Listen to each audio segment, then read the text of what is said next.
سلامتی ہے اور سلامتی ان آنکھوں پہ جو ہدایت پہ نظریں جمائے بیٹھی ہیں، ان کانوں پہ جو ذکر خیر کے منتظر رہتے ہیں اور ان قدموں پہ جو ہدایت کی راہ پہ گامزن ہیں۔ السلام علیکم ورحمۃ اللہ وبرکاتہ۔ تمام تعریفیں خدائے بزرگ برتر کے لیے جو وحد اللہ شریک، نہ کوئی ثانی نہ کوئی ہمسر، درود لامحدود محبوب رب الودود، راحت العاشقین مراد المشتاقین حضرت محمد مصطفیٰ، آپ کی آل پاک، آپ کے جانثار انصار اور اصحاب رضوان۔ آپ دیکھ رہے ہیں الف لام میم، میں آپ کا میزبان محمد اویس ربانی تہہ دل سے آپ کو کہتا ہوں خوش آمدید۔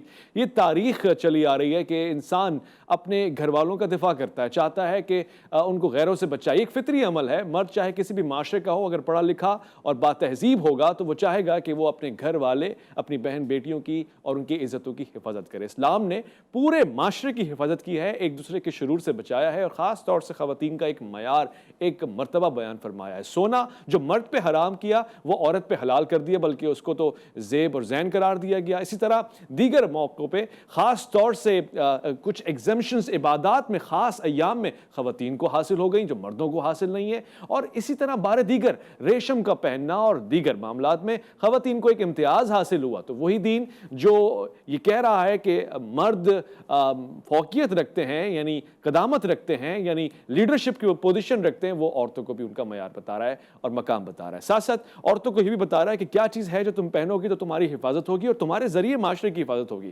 حجاب اسی کا ایک حصہ ہے۔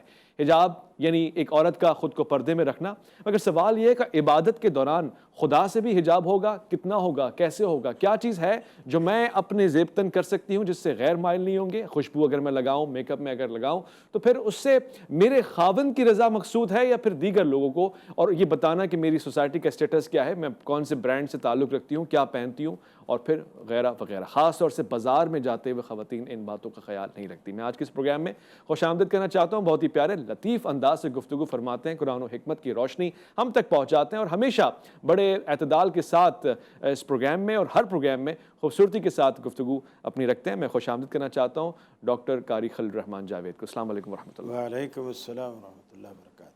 میں خوش آمدید کہوں گا ہمارے دوسرے مہمان کو۔ آپ سے بھی مجھے ہمیشہ سے علم کی حدت میسر آئی ہے، اور میں نے جب بھی سوال کیا ہے بہترین انداز سے آپ سے جواب مجھے ملا ہے۔ میں خوش آمدید کہنا چاہتا ہوں ڈاکٹر مفتی نثار اختر کو۔ السلام علیکم۔ وعلیکم السلام ورحمۃ اللہ وبرکاتہ۔ قاری صاحب، وہ بہن جو بازار کی طرف جاتی ہے، ظاہر ہے اس کی مجبوریاں ہیں، اس کو سامان لینا ہے، خرید و فروخت کرنی ہے، آیا اسلام یہ کہتا ہے کہ گھر میں ہی رہو اور گھر سے کسی صورت نہ نکلو، یا یہی اسلام اجازت دیتا ہے کہ وہ جائے کاروبار کرے، نوکری کرے، مگر ایک شرعی حدود میں رہ کے کرے؟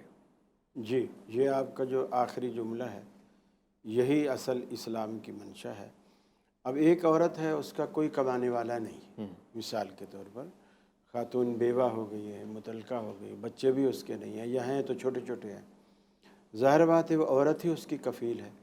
تو اسلام یہ تو نہیں کہتا کہ وہ گھر میں دم گھٹ کے ہی مر جائے، وہ سارے کام کر سکتی ہے اسلامی تقاضے پورے کرتے ہوئے۔ صحیح۔ وہ حجاب میں رہتے ہوئے نوکری بھی کر سکتے ہیں، حجاب میں رہتے ہوئے اپنا بزنس کر سکتی ہے، کاروبار کر سکتی ہے، بس جس سے اسلامی کوئی حکم نہ ٹوٹے، اس کی مخالفت نہ ہو، وہ سارے وہ کام کر سکتی ہے۔ اچھا۔ اور اسلام اس کو اجازت دیتا ہے، حتیٰ کہ عدت کے دوران بھی۔ جیسے ہمارے یہاں تو زیادہ پابندی ہوتی ہے نا کہ عورت گھر سے باہر نہ نکلے، اور ویسے پردہ ساری زندگی نہیں کریں گے لیکن عدت میں پردہ ضرور کریں گے۔ پھر مسئلے پوچھ رہے ہوتے ہیں کس سے کریں کس سے نہ کریں۔ عدت میں بھی اسی سے پردہ ہے جس سے عدت کے ہٹ کر پردہ ہے، عدت کے لیے پردے کے الگ سے کوئی احکام نہیں ہے۔ اسی طرح ساری زندگی پورا امریکہ، پوری دنیا گھومیں گے، لیکن حج پہ جانے لگیں گے تو پھر مسئلہ پوچھیں گے کہ ہمارے پاس محرم نہیں ہے، ہم حج پہ جائیں یا نہ جائیں۔ تو اس کے لیے بھی سفر، جو حج کے سفر کے لیے پابندی ہے بغیر محرم کے نہ جانے کی، وہ عورت کے ہر سفر کے لیے پابندی ہے۔ لیکن وہ نظریاتی کونسل نے پابندی ہلکی کر دی ہے آپ کے علم میں؟ نظریاتی کونسل کچھ بھی کرے، اب آج کل جیسے سعودی عرب نے بھی ایسا کیا ہے کہ جی عورتیں جو ہیں بغیر محرم کے آ سکتی ہیں۔ اب ظاہر بات ہے کمائی کا ایک ذریعہ ہے، چونکہ حج اور عمرے کا بہت سارا سلسلہ، لیکن شریعت اپنی جگہ ہے۔ اچھا۔ سعودی حکومت کا آرڈر وہ سعودی حکومت کا آرڈر ہے، وہ اسلام کا حکم یا اسلام کی منشا نہیں ہے۔ جو چیز قرآن و سنت کے منافی ہے وہ منافی ہے، چاہے وہ کسی کی طرف سے بھی ہو۔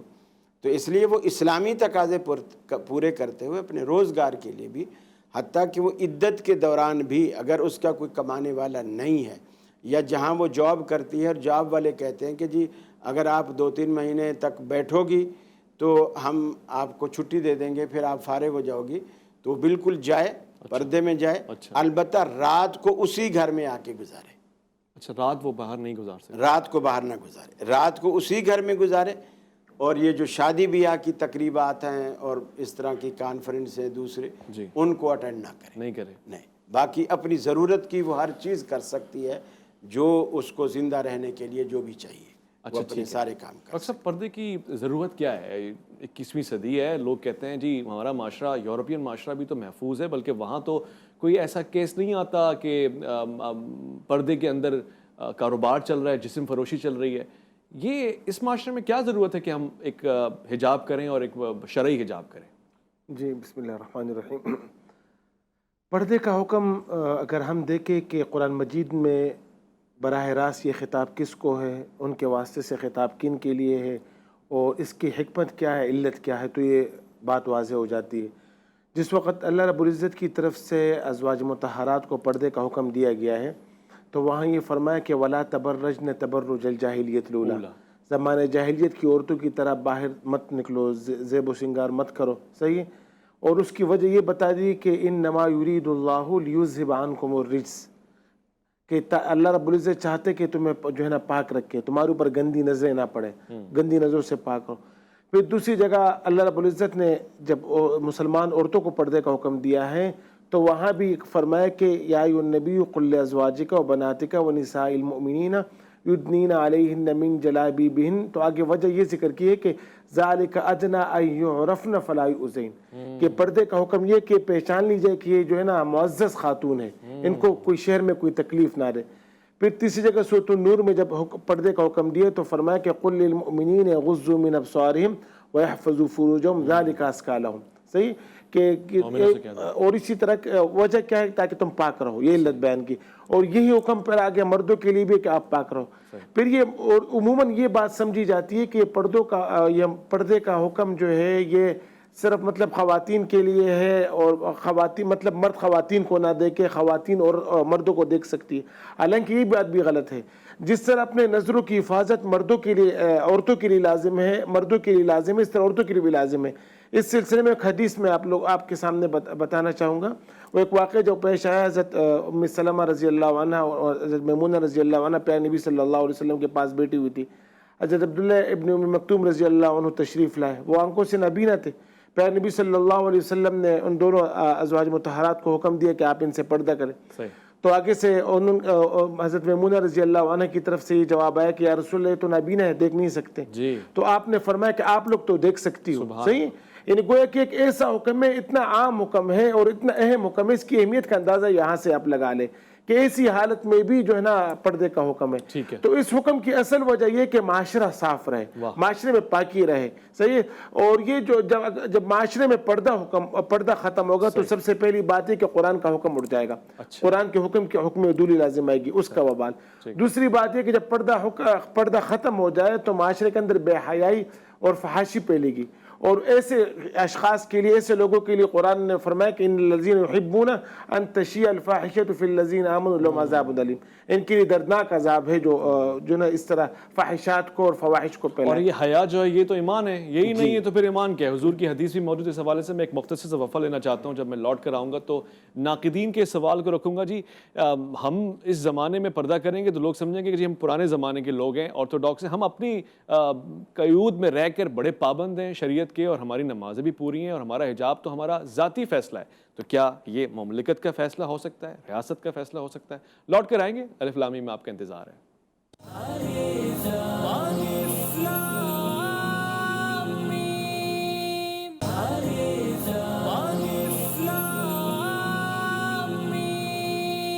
الف لام میم میں خوش آمدید. الف لام میم آپ کا پروگرام ہے اور اس میں آپ شرعی، فقہی اور پھر دینی مسائل اور ان کا حل جانتے ہیں. خاص طور سے ایسے موضوعات کا انتخاب ہوتا ہے کہ جس میں رہنمائی ہوتی ہے، معاشرے کی رہنمائی ہوتی ہے. دین بھی اسی کا نام ہے نا، آپ کی فلاح و بہبود کا نام ہے، اور آپ کے لیے اللہ تعالیٰ نے یہ سارا نظام بنایا ہے جو نظام فطرت ہے. ڈاکٹر صاحب نماز کی حالت میں ایک خاتون کو کتنا پردہ کرنا چاہیے؟ آیا اسے نماز پڑھتا ہوا کوئی نامحرم دیکھ لے، اس کی اجازت ہے؟ اور اگر دیکھ بھی لے یا کسی ایسی جگہ پر ہے جہاں وہ نماز پڑھ رہی ہے جس سے اس کے جسم کے اعضاء دکھ رہے ہیں، مناسب ہوگا؟